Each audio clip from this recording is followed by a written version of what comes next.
నిజంగా నాకింత అదృష్టం ఉంటదనైతే నేనస్సలు అనుకోలేదు. వైకుంఠ ఏకాదశి రోజు నేను మార్నింగ్ అసలు టెంపుల్‌కి వెళ్ళలేదు. నాకు మార్నింగ్ షిఫ్ట్ ఉండడం వల్ల వెళ్ళడానికి అవ్వలేదు. ఈవినింగ్ ఇంకా వెళ్ళనులే ఇంక ఓపిక లేదు అనుకున్నాను. కానీ అమ్మ వెళ్తుందని చెప్పేసి ఇంక అప్పటికప్పుడు రెడీ అయ్యాను నేను కూడా. అమ్మ అయితే మార్నింగ్ నుంచే ఫాస్టింగ్ ఉన్నారనమాట. నేనైతే ఉండలేదు. ఎందుకంటే ఆఫీస్‌కెళ్తున్నాను. తినకుండా ఉండాలంటే ఇంక వర్క్ చేయలేనని చెప్పి నేను ఉండలేదు. ఇంక ఈవినింగ్ అయితే అలా టెంపుల్‌కి వెళ్ళామనమాట. ఇదైతే గాజువాకలో ఉండే వాళ్ళకి తెలుస్తది. కొండ మీద ఉంటది ఈ గుడి. ఎవరికైనా తెలియకపోతే నేను అడ్రెస్ కూడా పింగ్ చేస్తాను. చాలా బావుంటది టెంపుల్ అయితే. ఇంకా పైనుంచి వ్యూ చాలా బావుంటది. ఇంకిక్కడ అక్కడ దీపాలు అందరూ పెట్టుకుంటారు. 7 దీపాలు పెడుతుంటారు కదా! Saturday, Saturday. అలా ఎవరైనా పెట్టుకున్న వాళ్ళు పెట్టుకుంటున్నారనమాట. మేమైతే 365 అప్పుడు ఒత్తులు కొన్నాము. అవి ఒకటి ఉండిపోయిందనమాట. అది వెలిగించేసి ఇంక మేము అక్కడైతే పూజ కంప్లీట్ చేసుకున్నాము.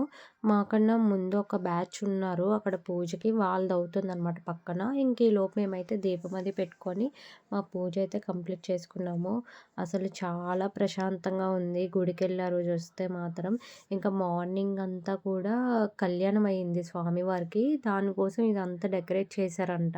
మేము ఈవినింగ్ వెళ్ళాం కదా! అప్పటికన్నీ క్లీన్ చేసేశారు నీట్‌గా. ఇంకా స్వామివారిని చూడండి. నేను చెప్తాను కదా! 7 వారాలు పూజ చేయాలి అని చెప్పి. నేను అక్కడ అది చదివినాక నేను పూజ చేయడం స్టార్ట్ చేశాను. అసలు చెప్పాలంటే అక్కడ క్లియర్‌గా రాసుంటది. 7 వారాలు పూజ చేస్తే మీ కోరికలు తీరుతాయి అని చెప్పేసి. ఇంకా ఇది ధ్వజస్తంభం ఉంటది కదా! అక్కడ దండం పెట్టుకున్నాననమాట. ఇంక ఇదేనండి నేను అదృష్టం అని చెప్పాను కదా! దేవుడికేసిన పూలదండ నాకొచ్చింది. చాలా లక్కీ అనిపిచ్చింది. అసలు నేను మార్నింగ్ పూజకెళ్ళలేదు కదా! అని కొంచెం ఫీల్ అయ్యాను గుడికెళ్ళలేదని. కానీ చాలా అదృష్టం అనిపిచ్చింది. ఇంక ఈ గిఫ్ట్స్ అన్నీ కూడా నా ఫ్రెండ్ కోసం తీసుకున్నాను. చెప్పాను కదా! సీక్రెట్ సాంటా గేమ్ ఆడామని చెప్పి. దానికోసం తీసుకున్నా. నేను షాపింగ్ చేసేటప్పుడు కూడా వీడియో తీద్దాం అనుకున్నాను. కానీ నేను టెంపుల్‌కెళ్ళి వచ్చేటప్పటికే 8 అయిపోయింది. టైం లేదు. అందుకని ఇంక ఫాస్ట్‌గా కొనుక్కొని వచ్చేసాను. అంతే ఈ వీడియో. Bye bye.